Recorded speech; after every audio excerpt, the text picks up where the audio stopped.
Magandang gabi po sa inyong lahat. Magandang gabi po, Father.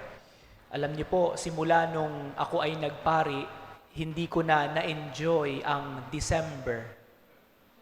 Kayo siguro nai-enjoy niyo pa kasi syempre masayang panahon, pero para sa aming mga pari o personally para sa akin, hindi ko na siya nai-enjoy. At napakabilis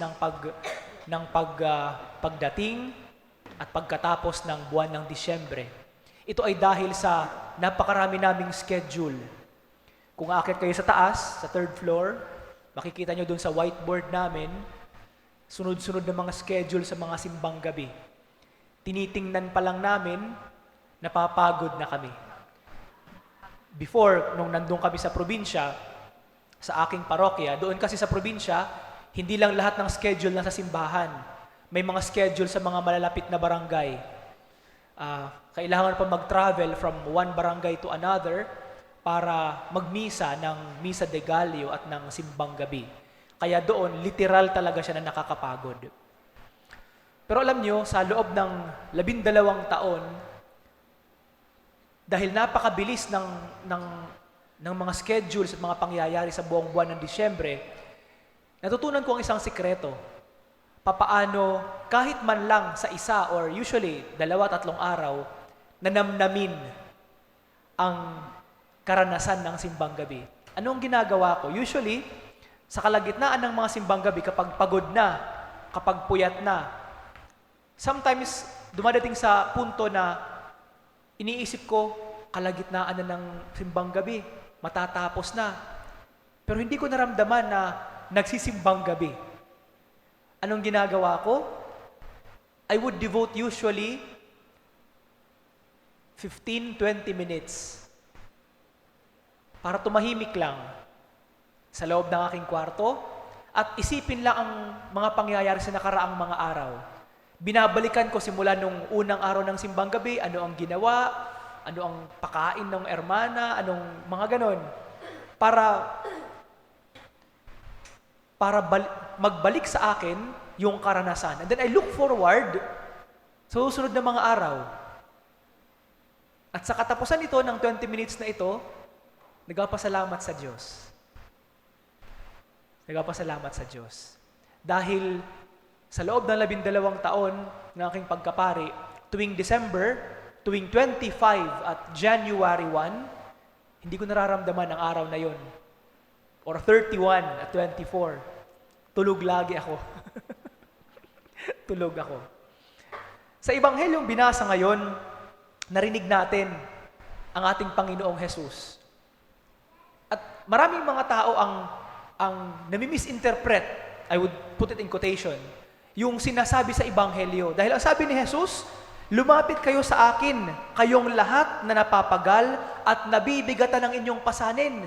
Thinking, iniisip natin na pag lumapit ako kay Jesus, mawawala lahat ng aking pasanin sa buhay. Tatanggalin ng Diyos ang mga mabibigat na pasanin sa aking puso. Hindi po yun ang kanyang sinabi. Hindi sinabi ni Jesus, lumapit kayo sa akin at tatanggalin ko lahat yan. Gagaan ang inyong kalooban, mawawalan kayo ng problema. Hindi. Ano ang sabi ng Panginoon? Lumapit kayo sa akin, kayong lahat na napapagal at nabibigatan sa inyong pasanin, at kayo'y pagpapahingahin ko. Kayo'y pagpapahingahin ko. Sa ating paglapit kay Jesus, hindi niya tinatanggal ang ating mga pasanin sa buhay.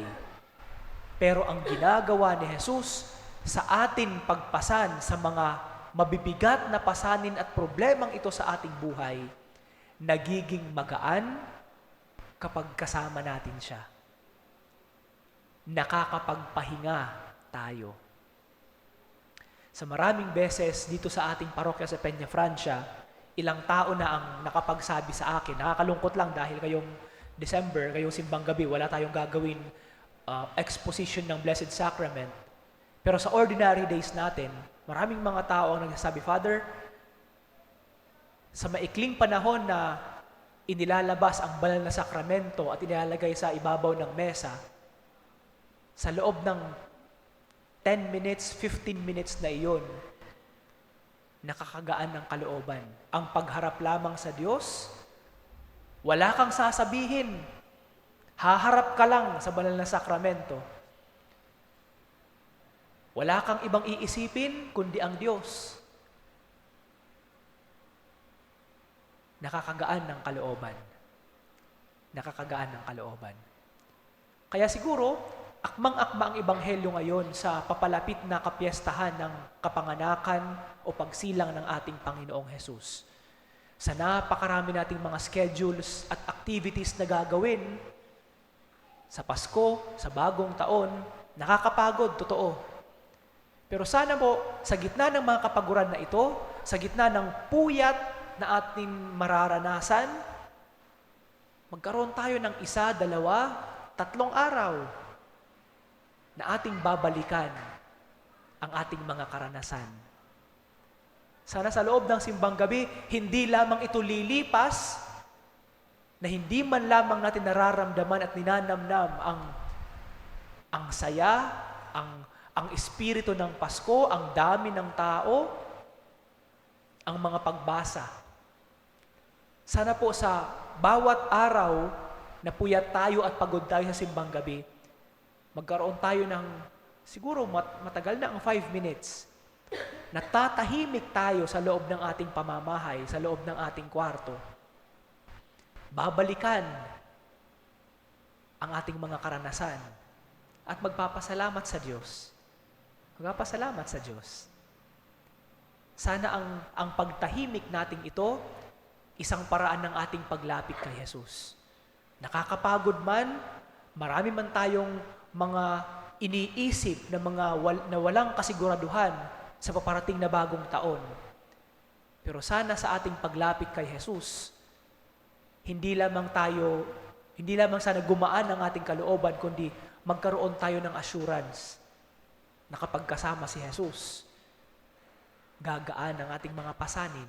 Kapag kasama si Jesus, nagiging masaya at nagiging banal ang ating mga plano sa buhay.